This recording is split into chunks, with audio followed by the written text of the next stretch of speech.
The 20-meter boat, believed to be carrying around 500 people, mostly Eritreans and Somalis, sank not more than 1 kilometer from Lampedusa shore after a fire broke out, triggering a general panic that capsized the vessel. The incident occurred when the boat's motor stopped working and the vessel, which had set out from the Libyan port of Misrata, began to take on water. Meanwhile, the European Union says it must step up fight against people smuggling.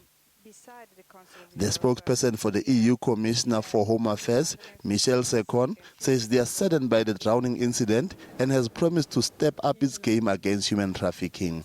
Of course, on behalf of the European Commission, Commissioner Malmström is expressing his solidarity and condolences with the victims and their families. Behind this tragedy and many other tragedies, there are criminals and criminal networks who are exploiting human beings in despair. And the reality is that smuggling is a crime that is generating huge profits for these networks. So we really have to step up our efforts in order to fight these criminal networks. We have to avoid that they put people's lives at risk on overcrowded and unseaworthy vessels. Numbers of migrants have been boosted this year by thousands of refugees from the civil war in Syria. Most of them have arrived on the eastern coast of Sicily from Egypt. A United Nations official blamed a repressive policy towards illegal immigrants for the tragedy. The UN Secretary General Ban Ki-moon says he hopes that the disaster will be a spur to action to protecting migrant rights and improving the public perception of immigrants. For more on the story, we're joined here in studio by Stella Mkiliwani, the director for the Refugee Ministry Center. If I got that correct, Stella? Sure. Now, good morning to you. Good morning. Why do refugees take such extreme measures to escape their own countries? I think it's a cry for help. You know, people face a lot of persecution and intolerances in their own countries and mostly by their own governments. And when they can't stand it anymore and they can't bear it anymore, then they take a flight and they know the risks that are involved, but they measure against staying and facing the continued persecution in their own country, and they prefer to take the risk. You've mentioned political motivation, but isn't there also an economic persuasion to that for fleeing their own countries? There is, and usually when governments are dysfunctional, there is always an economic crisis linked to it. So you cannot really separate the two. When there is good governance in a country, usually everything flows, and people can really be resilient and come up with survival strategies economically if they are not being politically persecuted. Is North Africa an easier route to Europe for migrants?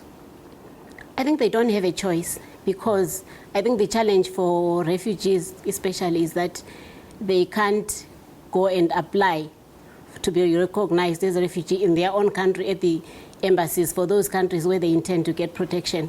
So they've got to find a way to get to those countries for protection, mostly through illegal means. Mm-hmm. And you say it's protection. Is it mainly protection, though, from those countries that they are fleeing to? Yeah, it's mainly protection that they go for. How can these migrants and refugees be protected, Stella? They need to be protected by, first, they need to be documented, and they need to be at least allowed access when they declare their intentions to seek asylum in a specific country. They need to be allowed into the country without going through, some get detained, you know, and some deported back to their own country and accused of lying along the process. So then they find that the illegal route, like now, when there is a crisis and it's on the international spotlight, and then people will start worrying, and then that country is forced to take some action in order to protect those victims. Now, as we just saw in the insert, 500 refugees died at sea. Do you know anything about this particular case? I just also heard it in the morning, and I haven't really gone much into detail, but it's not the first time. There's a lot of that happens, and especially refugees from Eritrea, and they always get caught up, you know, along the seas. Some make it, some don't make it. And for them to even get through that trip, they go through a lot. Especially when they pass through Libya, some get arrested and detained for years in jails, but when they get out, they still continue with their journey. They don't go back. It shows you how bad it is from where they are coming from. But there's also concerns that these are international smuggling rings that's operating in these countries to smuggle people out of their own countries to Europe. Well, if it was easy for people to migrate to where they feel that they can be able to survive or get protection, the smuggling rings wouldn't have the business. But they have the business because countries make it so difficult for people to migrate to their countries, either as asylum seekers or just general migrants.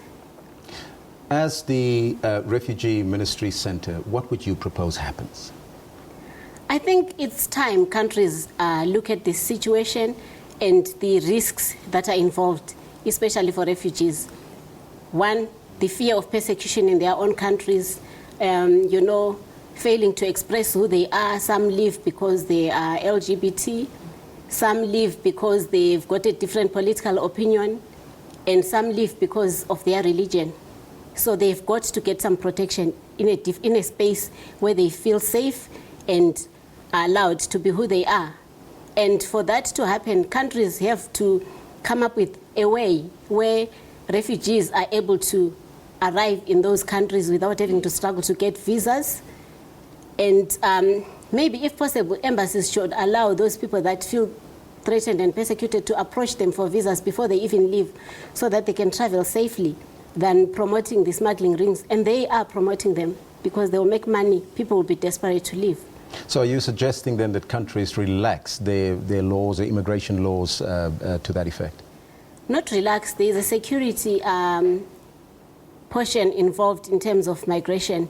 So people have got to protect their own countries. But they should also be able to screen and be able, because these countries, most of the embassies are in the countries where these issues are, and they know exactly what happens. But when people want to migrate and run away from the problems, then they stop them. That's the problem. Stella, thank you so much for your time. That was Stella Mkiliwani, the director at the Refugee Migration Center. It's just